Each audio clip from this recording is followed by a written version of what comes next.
¿Es necesario tocar fondo? Sí. Entonces Jonás toca fondo y del fondo viene el pez y lo avienta y lo escupe por allá por una tierra que se llamaba Nínive, ¿sí? Hasta eso, mira, mira lo bueno de todo esto, hermano. En el barco tuvo que pagar el boleto, ¿verdad? Pero el regreso le salió gratis. Dios dice, yo lo picho. ¿Y qué pasó? Yo se lo disparo, no hay problema. ¿Y qué pasó? Que viene y el pez no tenía exactamente las comodidades, ¿verdad? Pero a veces Dios nos hace reaccionar de esa forma. Nos incomoda, nos mueve, nos agita y nos lleva al fondo para entender que no puedes huir de la presencia de Dios, porque al huir de la presencia de Dios estás huyendo de tu propio destino eterno en Dios, estás huyendo de tus propósitos eternos en Dios, estás huyendo de un plan divino que Él trazó para ti, que dice Dios, no estoy dispuesto a negociarlo. Ouch. Tú lo quieres negociar, pero Dios no. Y si tú insistes en negociarlo, Dios dice, está bien, hagámoslo a tu manera. Pero no le vas a ganar al negociador de toda la eternidad, créemelo. No le vas a ganar a Dios. No le vas a ganar la apuesta a Dios, créemelo, hermano. No le vas a ganar, porque Dios es Dios. Y Dios es el que abre, cierra, azota, levanta, soba, hiere y también restaura y sana. ¿Cómo la ves? ¿Estamos entrando en tema? Muy bien.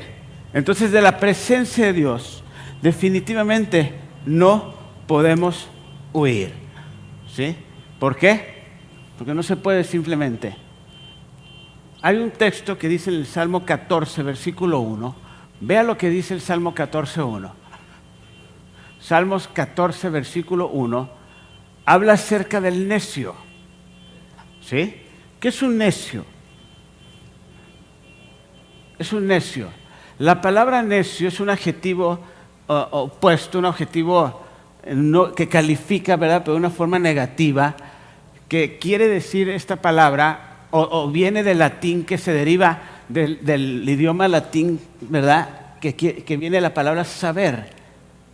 Que cuando eres una persona necia o necio, eres una persona que ignorante. ¿Cuántos de ustedes han dicho, no seas necio? Así no se hace. No seas necio, así no vas, así no debes de hacer las cosas. O ve y habla con tu madre. O no seas necio, ve y arréglate tus problemas con tu papá. O no seas necio, ve y pide perdón. Estás mal. ¿Cuánta necedad? No dije necesidad, necedad. Viene la palabra ¿qué? Necio. Entonces esta palabra tiene que ver con el saber. Porque el necio es un ignorante que no sabe, que no entiende, que ignora. Dice el necio en su corazón, no hay Dios. ¿Eso es ignorancia? Sí. Dice el necio, no hay Dios. Dice el ignorante, el que no sabe, el que no entiende, dice, no hay Dios. Dice, se han corrompido, ¿qué más? Hacen obras abominables, no hay quien haga el ¿qué? El bien. Se han corrompido, dice, hacen obras abominables, no hay quien haga el bien. Fíjate las cosas que vienen ahí escritas. Dice el necio, no hay Dios. ¿Y qué pasa cuando no hay Dios? Se corrompen. ¿Sí? ¿Qué más? Se corrompen, hacen cosas abominables y no hay quien haga el bien. Mis amados, ¿qué tan importante es esto? Yo quiero que entendamos esta mañana que cuando lo único que te puede alejar de Dios es el pecado. Y aún así Dios sigue todavía ahí presente. Pero lo único que te puede alejar de Dios es el pecado. El necio dice, no hay Dios. El sabio busca las cosas de Dios y busca primeramente el reino de Dios, su justicia, porque sabe que todas las cosas le serán ¿qué? Añadidas. ¿Cuántos recuerdan a Adán? ¿Qué fue lo que hizo Adán cuando Adán pecó? ¿Cuál fue la reacción natural de Adán? Esconderse. Esconderse fue la reacción natural. Dice, lo busca Dios, Adán, Adán, ¿dónde estás? Señor, ya me encontraste, ¿verdad? Ni modo. ¿Tú crees que Dios está jugando a las escondidas con Adán? ¿Tú crees que Adán iba a salir corriendo y al árbol de la vida decirle 1, 2, 3 por mí, aquí estoy? Por supuesto que no. Pero Adán sale y dice, es que me escondí porque tenía vergüenza, Señor, porque estoy desnudo. ¿Y por qué dices que estás desnudo? Y ahí empieza el diálogo. Pero ¿cuál es la tendencia de un hombre al pecar? Al estar hundido en el pecado, al estar afectado por el pecado, esconderse. Y entonces viene la necedad y dice, no, es que no hay Dios.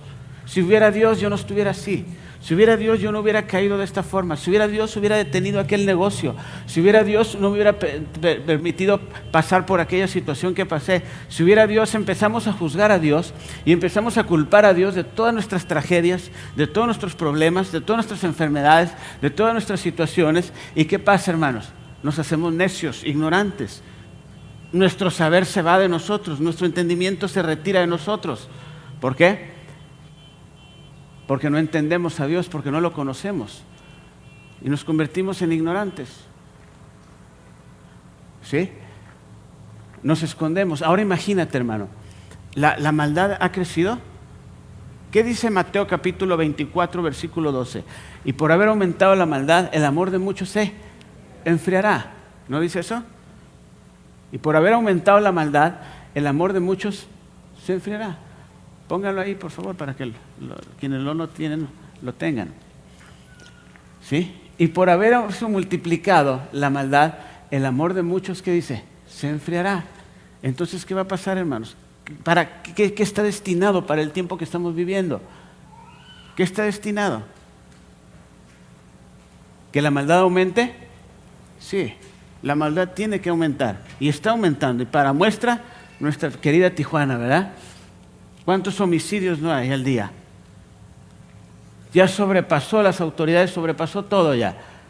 Hay muchísima maldad en esta ciudad, en este país y en todas las naciones del mundo, en realidad, en todas partes hay maldad. ¿Y qué pasa? El amor de muchos, ¿qué pasa? Se enfriará. Entonces va a haber muchos necios que van a decir, si hubiera Dios, no hubiera homicidios en Tijuana. ¿Usted cree que Dios tiene la culpa de que haya homicidios en Tijuana todas las noches o todos los días? ¿Dios tendrá la culpa? No, no tiene la culpa Dios, créemelo. Es el pecado, es la maldad del hombre que se está manifestando, es el no buscar a Dios, el decir y echar la culpa a Dios en todo, eso hace y afecta. Pero ¿qué voy a decir con todo esto, mis amados? ¿Qué voy a decir con todo esto? Por ejemplo, si vemos si vemos por lógica esto de que si hay más maldad, si hay más homicidios, si hay más problemas sociales, si hay más maldición de pecado, de maldiciones sobre nuestra ciudad, sobre la tierra, si hay más maldad, ¿qué pasa? Entonces quiere decir que Dios va a pasar completamente de moda, va a pasar desapercibido Dios por todos, o ¿qué es lo que va a suceder? O sea, Dios va a salir del entorno nuestro por la maldad, si lo único que separa al hombre de Dios, ¿qué es? El pecado. ¿Podremos poner eso? ¿Podremos establecer esa norma, esa forma de pensar, de decir, entre más maldad haya, menos Dios habrá? ¿Sí? ¿No podremos decir eso? No. Mire, lo que sí podemos decir es esto. Vea lo que dice Romanos capítulo 5, versículo 20, por favor. Romanos 5, 20. Y vea qué dice la Escritura. Esto está muy interesante, ponga mucha atención. Estamos entrando en un tema muy importante. Vea lo que dice. Romanos 5, ¿qué les dije? 20. Pero la ley se introdujo para que el pecado abundase. La ley se introdujo para que el pecado abundase. ¿Cómo está eso? La ley se introdujo para que el pecado abundase. ¿Cuál es la ley? ¿Los 10 mandamientos de Dios? ¿Sí? Digo, en términos generales, ¿no? De alguna manera. La ley de Moisés se introduce ¿para qué? Para que abundase el pecado. ¿Será eso, hermanos?